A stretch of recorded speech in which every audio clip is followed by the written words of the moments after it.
twongeye kubasuhuza The Voice nk'uko musanzwe mubimenyereye muri kumwe nanjye Ndayishimiye Trésor ku mazina yanjye musanzwe munzeho cyangwa se Zebedayo. Nk'uko tubibateguza uko bukeye nuko bwije tubabwira ko tuba turi kumwe n'umutumirwa mushya cyangwa se uwo muba mwadutumye kugira ngo tuganire nawe. Uyu munsi rero turi kumwe n'umukozi w'Imana twateguye kugira ngo tuganire nawe. Ni mukuru, ntabwo ndamuvuga amazina ariko yatwibwira kugira ngo dukomeze tuganira nawe. Okay, murakoze. Nitwa Ruhorimbere Patrick Kiriki, niryo rizwi. Murakoze. Urakoze cyane Ruhorimbere Patrick. Nkuko abantu benshi bakuze ku izina rya Kiriki, ese izina rya Kiriki ryavuye kuki, bari kwise bagamije iki? Izina rya Kiriki ni papa warinyise, arinyitiriye umuzungu, umumisiyoneri bakoranaga washinze Methodiste muri Kongo. Urumva rero yari Kiriki yataramunyitirira gutyo. Uwo Kiriki se waba umuzi cyangwa nuko gusa ari kwitiriye nyine uwo muzungu w'inshuti we? Ntabwo Kiriki we muzi kuko papa yaranashaje. Urumva rero ntabwo muzi, ariko nyine mama ahora amubwira ko bari inshuti. Arakoze rero. Uyu ni Kiriki turi kumwe cyangwa se Ruhorimbere Patrick, umukozi w'Imana abantu basanzwe bamenyereye. Kiriki rero reka udusangize ubuzima bwawe cyangwa se background yawe y'agakiza kuva ukiri umwana kugeza uyu munsi. Ubuzima bwanjye bw'agakiza nabatijwe muri 2012 nimba ntibeshye. Ndi umurokore nsengera muri Methodiste Libre ahahoze Cyarwa, ariko ngubu kuba ndi i Kigali mbarizwa muri Foursquare, mba mu matsinda abiri, mba mu banaziri nkaba no muri Gisubizo. Ubundi busanzwe nanjye nimba namwita umuhanzi, ariko ndi umurayita, umuntu wandika indirimbo no gutoza amakorali. Nk'ibyo nkora. Ikindi nize ibintu bya studio, nize na piano, ndagerageza si cyane ariko ndagerageza. Rero mu buzima bwa Kristo ndimo kandi nshaka kuguma ntera imbere. Arakoze cyane Kiriki, niwe turi kumwe. Reka tubanze dusuhuze umukozi w'Imana Shyaka David uri muri Australia, umuyobozi wa The Voice. Aho uri, Imana ikomeze kukwitaho no kukwagura kubw'igitekerezo cyiza bazanye cyo gushinga The Voice of You. Abakunzi ba The Voice rero tukomeje kubashimira kubera ko mudukurikirana umunsi ku wundi. Rero turi kumwe nawe uyu munsi wa none. Abantu bakuzi uri umubyinnyi cyangwa se uri umuntu usirimba, niho abantu benshi bakuzi. Ese kuvuze ko uba mu itsinda ry'abanaziri ukabona mu itsinda rya Gisubizo, hari ubwo ujya utekereza kuba waba nk'umuhanzi ku giti cyawe?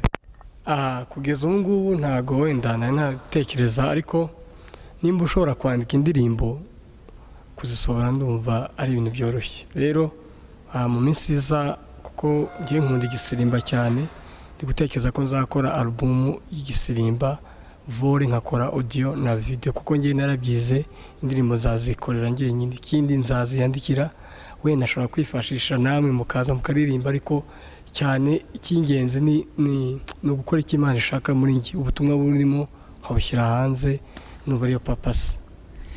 Kuva watangira umurimo w'Imana, umuntu yari mu murimo w'Imana agenda ahura n'imbogamizi zigiye zitandukanye. Ni nk'iyo mbogamizi ushobora kuba warahuye nayo ubona ituma utaragera ku rwego wifuza kuba? Abanyafurika ukuntu bameze, twebwe buriya abazungu ikintu baturusha, usanga umuntu ari position akavuga ati yenda nimba akina football akina gusa, ariko usanga twebwe abanyafurika ntujya umenya icyo umuntu yipositiona. Muri ikintu cyanteye nuko umuntu afite nk'ikintu ukabona nk'abantu bagushyigikira, ariko byaba nanshikira, ariko ugasanga simbigiyemo neza bitewe n'ubushobozi, bitewe na background abantu ukuntu bagufata no kutemerwa. Rero gusa icyo ngiye nemeza yuko nuko ngiye kongera ngakorana imbaraga, nshaka gushinga studio. Urabizi ko nakoresha concert, nshaka nyine kuba umuntu wigira umwuga mu buryo bwo kwandika indirimbo, mu buryo bwo kuzikora, no mu buryo bw'impano y'igisirimba nkayidevelopinga cyane, kuko bafasha benshi. Urakoze cyane Kiriki. Utubwiye ko uri mu itsinda rya Gisubizo kandi utubwiye ko uri umwanditsi w'indirimbo. Ese muri izo ndirimbo wanditse, ari indirimbo za Gisubizo zizwi ku buryo watusangizaho izo waba waranditse muri Gisubizo, kugira ngo n'abakurikiranye bamenye ko Kiriki hari ubutumwa atanga mu itsinda rya Gisubizo? abantu wenda biragoye kuvuga Gisubizo gusa kuko hari n'izindi zamenyekanye kurusha za Gisubizo, ariko Gisubizo nayo ari indirimbo nka Uzandengere ushobora kuyizi, hari ivuga ngo nguwe neza ndatuje, hari indirimbo ivuga ngo abawe bose ya Penueli, hari indirimbo ya Kingi ineza yawe narayibonye, n'indirimbo nyinshi maze kwandika indirimbo 126. Wow, Kiriki urumva ko afite impano ikomeye. Indirimbo 120 n'indirimbo nyinshi mu buryo udashobora kubitekereza kugira ngo ubone indirimbo 120 amagambo atandukanye, ritme zitandukanye, urumva kuko akenewe gushigikirwa kugira ngo ashyire ibihangano by'iwe hanze. Kiriki, utubwiye ko hari ibikorwa uri guteganya nka album yawe y'Igisirimba, dore ko uherutse no gukorera concert hariya mu ntara y'Amajyepfo mu karere ka Huye. Ese nibihe bindi bikorwa uri guteganya vuba ahangaha ku buryo wamenyesha abakunzi bawe kugira ngo bazabashe kubyitabira? Ko bizwi ko nakoze concert i Huye tariki 17 z'ukwa kabiri i Huye. Mfite indi concert kuko amatariki aragoye hagati mu kwa 10 cyangwa mu kwa 11. Press ndamenya neza nshobora gukora Foursquare cyangwa ahandi nabona. Papa CYANE nshaka gushinga studio. Abantu benshi barambaza ngo se Kiriki uraririmba, kugeza ubu ngo sindaronshinga indirimbo, ariko wenda nk'icyo gihe nshobora kuba mfite nk'indirimbo zarasohotse, ariko nshaka ko mumfasha kuko nimba ndi umwanditsi w'indirimbo narabyize muri studio nzi gukora indirimbo, nshaka amaboko yanyu ko mumfasha ngashinga studio, noneho ibihangano nanditse nkabyikorera kugira ngo mbeshuwa neza ko ibyo nakoze biba perfect. So rero ni nk'icyo gikorwa mfite, gusa natumiye abantu benshi no muri Nairobi, mfite kujyayo mu kwa 8 kurangira, ndasubira ni Burundi zikubantumiye Bujumbura. Mu yandi magambo ibi twabigiyemo ubona tutagize ko tusa gusanga ni mu muhamagaro, niyo mpamvu dushaka kubikora tuvuye inyuma. Murakoze. Arakoze cyane Kiriki, ndagira ngo ukurikiranye Kiriki nagutumira ntuzabure kuko ni wowe mbaraga z'abahanzi, ni wowe mbaraga za Kiriki, ni wowe mbaraga zacu nk'abahanzi. Tukugarutseho mu buzima bwawe ukiri umwana, hari igihe umuntu akora akantu abantu bakagatangara cyangwa nawe ubwe bakagatangarira. Ni nk'akahe kantu kagutangaje kuva mu bwana bwawe waba warakoze udashobora kuzibagirwa ubuzima bwawe bwose? Ngewe ubuzima bwanjye ahubwo ni igitangaza, utuntu twose nabagamo twabaga ari igitangaza. Nigeze gukora concert, ariko iby'ubwana nyine nigize umuhanzi wa Sekira nitwa ngo Rupaki. Sigura ikigo Ruhora imbere Patrick Kiriki. Rupaki. Abanyeshuri bazaseza ngo ese n'urupaki gwiki rw'amandazi gwiki kuko sinzakibagirwa.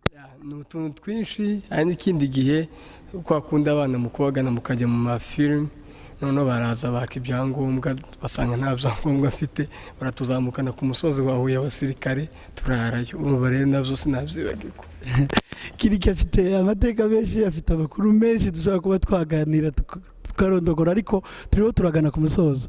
Kiriki, urabona uri muri industry ya gospel, ese niki wahaho inama kuri bagenzi bawe barimo barazamuka kugira ngo be kuzacika intege bazakomeze bagana iyo mu ijuru cyangwa se igane Siyoni nk'uko tubivuga? Umbajije ikibazo numvaga nanjye narishaka kuvugaho. Mu by'ukuri ndavuga kuri kategori ebyiri, hari abahanzi nawe urimo, ndagira ngo ndavuga no ku matimu. Ku muhanzi ngiye ikintu nemera, buri muntu yarahamagawe, kandi iyo umuntu ajya guhanga kirazira guhanga ushaka ikindi kintu, ushaka kumenyekana, ushaka iki, ariko iyo uhanga ukora ikintu kikurimo kigupusa ugera kure, ushaka Imana.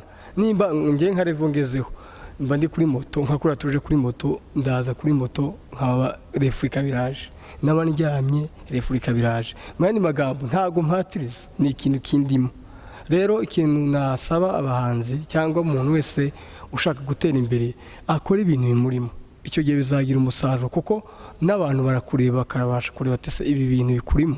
Icyo nifuza rero nabo nagira ku bahanzi, basenge, nibarangiza gusenga bizere Imana, nibarangiza bapuratike, bave mu mago, bicare bajye mu studio bahanga indirimbo. Ikindi biga umuziki urigwa, bige piano nimba atanayizi ashaka kuyizi amenye kurimba amaki neza ari umuhanzi batumira ukumva ari kuva muri transpose ukumva wenyine nawe ntari shuwa ibyo akora mu by'ukuri ntiwatera imbere nawe ubwawe utiyumvamo ko ufite ubushobozi. Ikindi ngewe konse ya mbere iyo ndi kwandika indirimbo ngenderaho ni iyi ndirimbo itamfashije nje iyo nandika indirimbo nigendera iyi ndirimbo ngewe nyitangiza ububasha mpakikisha neza yuko n'umuntu wese wayumva ko ntacyo mumarira. So rero nk'umuhanzi ubwo n'amatimu yose nyigendeye hamwe barebe papasi yabo bakoreye mu muhamagara wabo bazagira kure.